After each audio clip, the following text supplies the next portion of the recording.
വശീകരണ കലയിലെ ചതിവ് എന്താണ്? അതിവിശാലമായ അല്ലെങ്കിൽ മനോഹരമായ ഒന്നിനെ സ്വാർത്ഥതകൾക്ക് വേണ്ടി ചതിവിന്റെ ഒരു നിര തന്നെ സൃഷ്ടിച്ച് അതിനെ വിഷമയമാക്കുന്ന ഇവരുടെ മാനസികാവസ്ഥകളെക്കുറിച്ച് നമുക്കൊന്ന് ചിന്തിച്ചു നോക്കാം.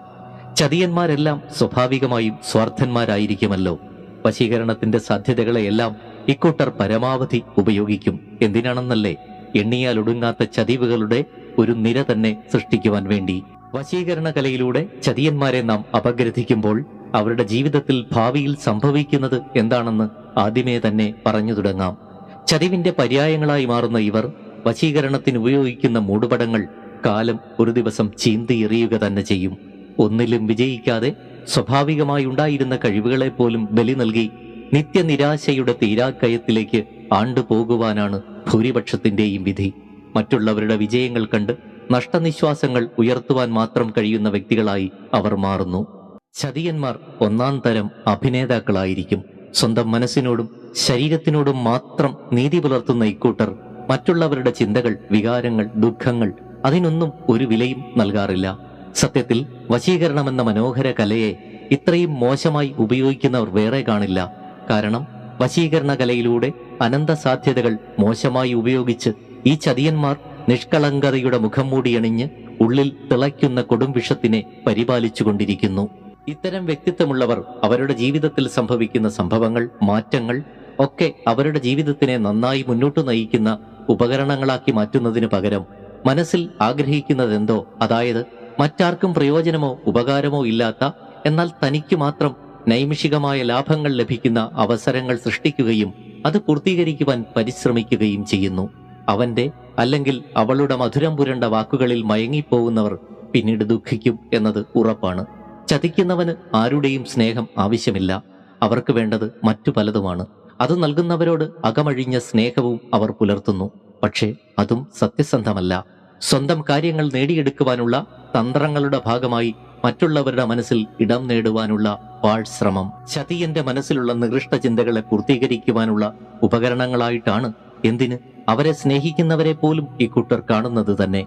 ദുഷ്ചിന്തകൾ പൂർത്തീകരിക്കുന്നതിലേക്കുള്ള യാത്രയിൽ അയാൾക്കൊരു മൂടുപടം ആവശ്യമാണ്.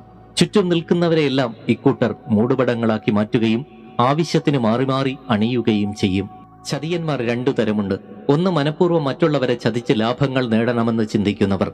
മറ്റൊന്ന് സാഹചര്യങ്ങൾ കൊണ്ടും ശരീരമനങ്ങാതെ ജീവിക്കണമെന്ന ചിന്തയോടെ മറ്റുള്ളവരുടെ വാക്കുകളിൽ വിശ്വസിച്ച് ബുദ്ധിയില്ലായ്മ കൊണ്ട് ചതിയന്മാരായി തീരുന്നവർ. പക്ഷേ ചതിക്കപ്പെടുന്ന സാധുക്കൾക്ക് ഇവർ രണ്ടു കൂട്ടരും തുല്യമാണ്.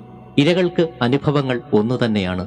വശീകരണത്തിന്റെ സാധ്യതകളെ പ്രയോജനപ്പെടുത്തി ഇരയെ കണ്ടെത്തി അവരുടെ മനസ്സിൽ ഒരിക്കലും നടക്കാത്ത പൊതുജീവിതത്തിന്റെ വർണ്ണപ്പൊലിമകൾ സൃഷ്ടിച്ചെടുക്കുകയാണ് ആദ്യപടി.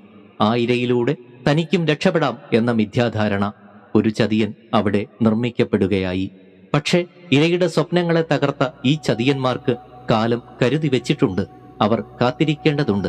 ഏതു തരത്തിലാണ് അത് ലഭിക്കുന്നത് അതുമാത്രമേ അറിയേണ്ടതുള്ളൂ. ചതിയന്മാർ മറ്റുള്ളവരുടെ കൈകളിലെ കളിപ്പാവകളാണ്. കാരണം ചതിവ് തെളിയിക്കപ്പെടുന്നു. അതിന്റെ ഫലമെന്നോണം തടവറയിൽ അകപ്പെടുവാതിരിക്കുവാനും എന്തും ചെയ്തേ മതിയാവുകയുള്ളൂ. അങ്ങനെ സ്വന്തം നിലനിൽപ്പിനു വേണ്ടി മറ്റൊരു ചതിവിനുള്ള കളമൊരുക്കുകയായി. കാരണം അല്പകാലത്തേക്കെങ്കിലും തനിക്ക് പിടിച്ചു നിൽക്കേണ്ടതുണ്ട്. അങ്ങനെ ജീവിതകാലം മുഴുവൻ ചതിപ്രയോഗങ്ങളുടെ ഉപാസകന്മാരായി ജീവിക്കാനാണ് ഇക്കൂട്ടരുടെ വിധി. താനും തന്നോടൊപ്പം ചേർന്ന് നിൽക്കുന്നവരെയുമൊക്കെ ചതിച്ചും കബളിപ്പിച്ചും സ്വാഭാവികമായി ഒഴുകേണ്ട ജീവിത നദിയിൽ കൊടും വിഷം കലർത്തുകയാണ് ഇക്കൂട്ടർ. മുല്ലപ്പൂവിന് ദുർഗന്ധം ഉണ്ടായാൽ എന്താകും അവസ്ഥ? അതാണ് ഇവരുടെ ജീവിതത്തിൽ സംഭവിക്കുവാൻ പോകുന്നത്.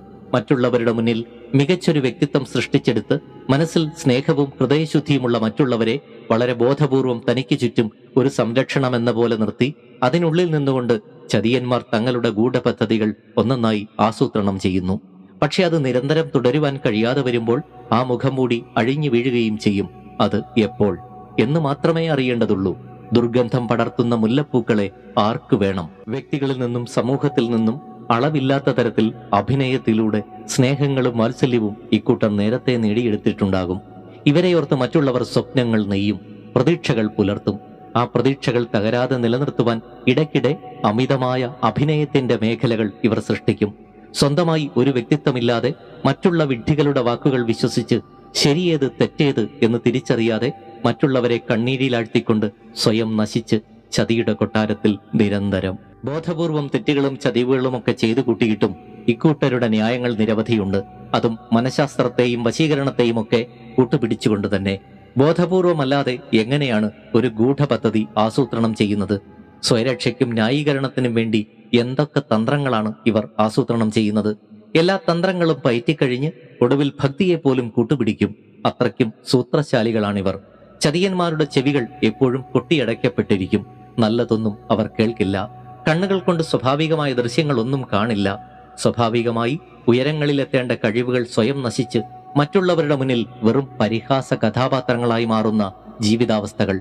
വശീകരണത്തെ നേരായ രീതിയിൽ ഉപയോഗിക്കാത്തതിന്റെ ദുരന്തഫലം. ചതിവിന്റെ സഹയാത്രികർക്ക് സ്നേഹമോ കടപ്പാടുകളോ വൈകാരികതയോ ബഹുമാനമോ ഒന്നും ഇല്ല. അത്തരം മാനുഷിക വികാരങ്ങൾക്ക് അവർ ഒരു പ്രാധാന്യവും നൽകുന്നതേയില്ല. എനിക്കെന്ത് കിട്ടും, എനിക്കെന്താണ് നേട്ടം, അതുമാത്രമാണ് അവരുടെ ലക്ഷ്യം. സ്വാഭാവികമായ ജീവിത വിജയത്തിന് ശാരീരികവും മാനസികവുമായ അധ്വാനം വേണമെന്നത് ലളിതമായൊരു ലോകതത്വമാണ്. ഇക്കൂട്ടർ അതിന് തയ്യാറല്ല. അങ്ങനെ കാലം പഠിപ്പിക്കുന്ന പാഠങ്ങളിൽ ആടി ഉലഞ്ഞ് എല്ലാം നശിച്ച് മറ്റുള്ളവരുടെ മുന്നിൽ പരിഹാസ കഥാപാത്രങ്ങളായി ജീവിതം ജീവിച്ചു തീർക്കുവാനാണ് ഇത്തരക്കാരുടെ വിധി. ഇവരുടെ പിന്നിൽ നിൽക്കുന്ന ബുദ്ധിമാന്മാരായ ചതിയന്മാർ വിഡ്ഢികളായ ചതിയന്മാരെ മുൻനിരയിൽ നിർത്തും. വിഡ്ഢികളായ ചതിയന്മാർ സ്വയം അഹങ്കരിക്കും. തങ്ങളുടെ കഴിവുകൾ കൊണ്ടാണ് മുൻനിരയിൽ നിർത്തിയത് എന്നാണ് ധാരണ. പക്ഷേ ബുദ്ധിയുള്ള ചതിയൻ അങ്ങനെ ചെയ്യാൻ കാരണം മറ്റൊന്നാണ്. തങ്ങളുടെ നില ഭദ്രമാക്കി ആദ്യം കല്ലേറുകൊള്ളുവാൻ പാകത്തിൽ തങ്ങളെ നിർത്തിയതാണെന്ന് വിഡ്ഢിയായ ചതിയൻ ചിന്തിക്കുന്നില്ല. അങ്ങനെ സമൂഹത്തിന്റെ മുന്നിൽ മുൻനിരയിൽ നിന്നവൻ എല്ലാ തെറ്റുകളും ഏറ്റുവാങ്ങേണ്ട അവസ്ഥയിലേക്ക് എത്തുകയും ചെയ്യുന്നു. അയാൾ അതിന് അർഹനാണ്. യാതൊരു ദയയും അയാൾ അർഹിക്കുന്നുമില്ല. കളവ് പറയുക എന്നതാണ് ഇക്കൂട്ടരുടെ മറ്റൊരു മുഖമുദ്ര. തങ്ങൾ പറയുന്ന കളവുകൾ മറ്റുള്ളവർക്ക് മനസ്സിലാവുകയില്ല. വാക്കുകൾ കൊണ്ട് എല്ലാവരെയും വശീകരിക്കുന്നു എന്നൊക്കെയാണ് ഇവരുടെ ധാരണ. പക്ഷെ ഇവർ പറയുന്ന കളവുകൾ ആ ക്ഷണത്തിൽ തന്നെ കേൾവിക്കാർക്ക് മനസ്സിലാകും അത് കളവാണെന്ന്. വാഗ്ദാനങ്ങൾ നൽകുക എന്നതാണ് മറ്റൊരു രീതി. സുഹൃത്തുക്കളെയും മറ്റും സുന്ദര വാഗ്ദാനങ്ങളുടെ പെരുമഴയിൽ ഇവർ നനയ്ക്കും. ചതിയന്മാർ എവിടെ ചെന്നാലും അവരുടെ കൂട്ടിനായി നിരവധി ചതിയന്മാരെയും ദുഷ്ടബുദ്ധികളെയും നിഷ്പ്രയാസം അവർക്ക് ലഭിക്കും എന്നതാണ് മറ്റൊരു വസ്തുത. ഒരു മുൻപരിചയവും ഇല്ലാത്ത ഇടങ്ങളിലേക്ക് അവർ ചെന്നെത്തിയാലും അടുത്ത ക്ഷണം തന്നെ അവർക്കാവശ്യമുള്ള അവരുമായി യോജിച്ചു പോകുന്ന വ്യക്തികളെ ലഭിക്കും. പ്രതീക്ഷിച്ചതുപോലെ ദുഷ്ടമനസ്സുകൾ വേഗത്തിൽ ഒന്നിക്കുമല്ലോ. നനഞ്ഞ ഇടം കുഴിക്കുവാൻ അതിസമർത്ഥരാണ് ഇക്കൂട്ടർ. ചതിവിന്റെ വാതായനങ്ങൾ തുറന്ന് ഇരയുടെ ദൗർബല്യങ്ങൾ അറിഞ്ഞ് അത് സമർത്ഥമായി വിനിയോഗിച്ച് മുന്നേറുമ്പോൾ കുറ്റബോധമൊന്നും അല്പം പോലും ഇവരെ ബാധിക്കാറില്ല. മറ്റുള്ളവരെ ചതിച്ചും കബളിപ്പിച്ചും എന്നും ജീവിക്കാമെന്ന് കരുതുന്നു സ്വപ്നലോകത്തെ ഈ വിഡ്ഢികൾ. ഒടുവിൽ കാലമെന്ന വലിയ ന്യായാധിപന്റെ മുന്നിൽ വിചാരണ പോലുമില്ലാതെ, സ്വയരക്ഷയ്ക്കുള്ള വാദങ്ങളോ ആയുധങ്ങളോ ഒന്നുമില്ലാതെ അന്ത്യവിധിയിൽ ശിക്ഷ ഏറ്റുവാങ്ങി ജീവിതം തകർന്നടിഞ്ഞു പിടയുമ്പോൾ ഇവർ ചതിച്ച ഇരകൾ കാലത്തിന്റെ കരപരിലാളനയിൽ ഉയർത്തെഴുന്നേറ്റിട്ടുണ്ടാകും. അവരുടെ ജീവിതം കാലത്തിന്റെ അനുഗ്രഹത്തിൽ പുഷ്പിച്ച് സുഗന്ധം പരത്തുന്നുണ്ടാകും. അവിടെ ചതിയന്മാർ തകർന്നടിയുമ്പോൾ അപ്പോഴും ഇരകൾ ചതിയന്മാരുടെ തകർച്ച കണ്ട് സന്തോഷിക്കുകയൊന്നുമില്ല. പകരം ഒരു ദീർഘനിശ്വാസം പൊഴിച്ചെന്നിരിക്കും. അത്രമാത്രം.